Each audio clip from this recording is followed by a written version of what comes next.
Pittsburgh Steelers traded wide receiver George Pickens to the Dallas Cowboys for a third-round pick and other pick spots for future draft picks. Very shocked by this, by the Steelers letting him go. Shocked that the Dallas Cowboys actually made a bold offseason move. It seems like a very long time since we've seen Jerry Jones and the Cowboys make a move that's so noteworthy that you kind of actually turn your head for a little bit and say, "Oh, the Cowboys did something." Now you give Dak Prescott that number two receiver that the Cowboys have been searching for, which seems like for a very long time. They've been very CeeDee Lamb reliant and heavy. They just throw solely to him, and it hasn't really worked out in their favor. So now you add George Pickens to this offense. Okay, now you have a chance to possibly open this up a little bit. Now, I still have my questions about the running game. They drafted a rookie running back out of Texas to go into their running back room. The offensive line is supposed to be a little bit better. Defense is going to be there with Michael Parsons. You know that. But now that you put George Pickens in the mix, what is this offense going to look like? You expect it to be a little more dynamic. We all know George Pickens is a hothead. Let's call it what it is. There are reports coming out now that it was Mike Tomlin who was pushing for this trade for Pickens to be out of Pittsburgh.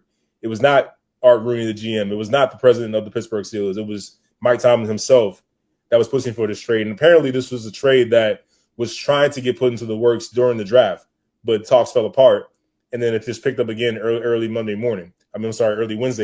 How does that make the Pittsburgh Steelers more attractive for Aaron Rodgers, a 41 going on 42-year-old quarterback, to want to go to? You expected signing with the Steelers to have both Pickens and DK Metcalf. Well, all that's changed now because now you have an average offensive line, a running game where we have a lot of questions. Although Jaylen Warren is back there and he's proven to be a very viable option, but although Najee Harris is no longer there, you wonder about, Pratt Freiermuth's a nice tight end. The defense is always going to be there with T.J. Watt and Minka Fitzpatrick, although they're starting to age. What is it going to look like now that you let go of one of your best players and it's just DK Metcalf? So the Aaron Rodgers thing kind of flies in here as well. So a lot of questions. It's more of a let's wait and see how the season shakes out.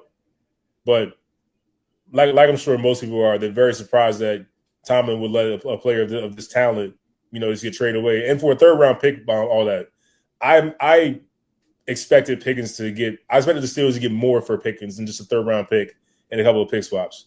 You wonder if this is just the beginning of them possibly signing free agents.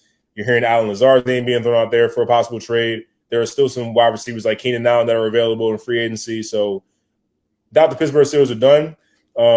This was the shockwave trade. I think that no one saw. I know I didn't see it coming. I imagined that this was Aaron Rodgers going to be pairing with DK Metcalf and George Pickens, but that's not what we had here.